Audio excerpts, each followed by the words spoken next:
بات کر لیتے ہیں حضرت امام حسین کی زندگی کے بارے میں، اور آج کا مسلمان مرد کیسے آپ کی شخصیت سے جو ہے رہنمائی جو ہے حاصل کر سکتا ہے۔ ہمارے ساتھ اسٹوڈیو موجود ہیں علامہ مفتی رضوان انجم صاحب، اور ان سے گفتگو کا آغاز کرتے ہیں، ان کو خوش آمدید کہتے ہیں۔ السلام علیکم۔ وعلیکم السلام۔ سر، جیسے کہ میں نے کہا کہ ان کی جو جرت ہے، ان کا ایمان ہے، اور اس کے تو ہم لوگ قریب بھی نہیں پہنچ سکتے، لیکن ہم یقینی طور پہ سبق حاصل کر سکتے ہیں اور اپنی عملی زندگی میں اس کا ایک نمونہ تھوڑا سا ہی ہو لیکن وہ پیش کر سکتے ہیں۔ ہم لوگ یہ آج کے جو مرد حضرات ہیں، ایون خواتین، وہ جرت، وہ ایمان، وہ جو ہے باطل اور حق میں فرق کرنے کی جو ہے، کیسے ہم اپنے اندر وہ کاوش پیدا کریں؟ شکریہ۔ میں یہاں پہ امام حسین علیہ السلام کی جو شخصیت ہے اس کے بارے میں سب سے پہلے تو میں یہ بات کروں گا کہ حضور صلی اللہ علیہ وآلہ وسلم سے ایک دفعہ حضرت بی بی پاک سیدہ خاتون جنت حضرت فاطمۃ الزہرا سلام اللہ علیہا، انہوں نے عرض کی تھی کہ آپ میرے دونوں صاحبزادوں کو کچھ عطا فرمائیے۔ تو حضور علیہ السلام نے اس وقت امام حسین کو جو چیزیں عطا فرمائی تھیں اس میں ایک شجاعت، جرت، اور دوسرا آپ نے فرمایا تھا کہ میں اپنا صبر میں اپنے بیٹے حسین کو دے رہا ہوں۔ سبحان اللہ۔ تو آپ خود اندازہ لگا لیں کہ حضور علیہ السلام جنہیں اپنی جرت دے کے گئے تو اس جرت کا پھر کیا عالم ہوگا۔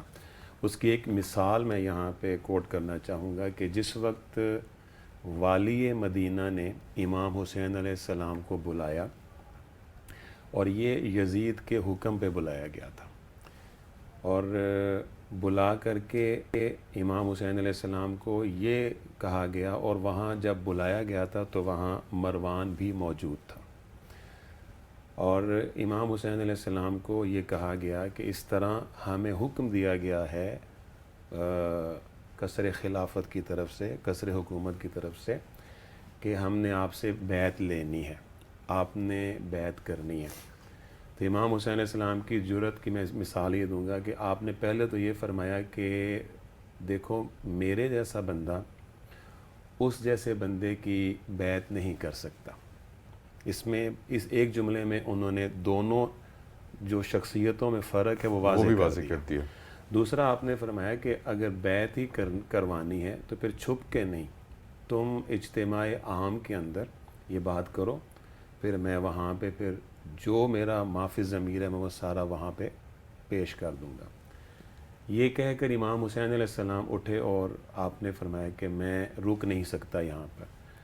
تو مروان نے والی مدینہ کو مخاطب کر کے کہا کہ اگر اس وقت یہ تمہارے ہاتھ سے نکل گئے دوبارہ یہ کبھی تمہارے ہاتھ نہیں آئیں گے، تو تمہارے پاس موقع ہے، تم ادھر ہی ان کا کام تمام کر دو۔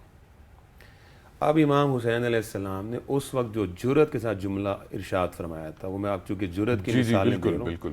تو آپ نے فرمایا تھا کہ اے مروان، تم کیا سمجھتے ہو کہ تم مجھے قتل کر سکتے ہو؟ تمہاری یہ سوچ ہے۔ اب یہاں پہ دیکھنا یہ ہے کہ مروان ایک ظالم شخص کا ایک نام ہے، اور ظلم و جور کی ایک انتہا تھی، اور وہاں پہ آپ ایک بندے کو للکار کے فرما رہے ہیں کہ تمہارے اندر یہ جرت نہیں ہے کہ تم مجھے قتل کر سکو۔ پھر اس کے اوپر جو والی مدینہ تھا اس نے کہا کہ مروان، یہ جو تم کہہ رہے ہو کہ میں انہیں قتل کر دوں، ابھی میں دنیا اور دنیا کے اندر جو کچھ بھی ہے وہ چھوڑ سکتا ہوں، حسین کو قتل کرنے کا جرم نہیں کر سکتا، اس لیے کہ میرا یہ یقین ہے کہ قیامت والے دن سب سے زیادہ نقصان میں وہ ہوگا جس نے حسین کو قتل کیا۔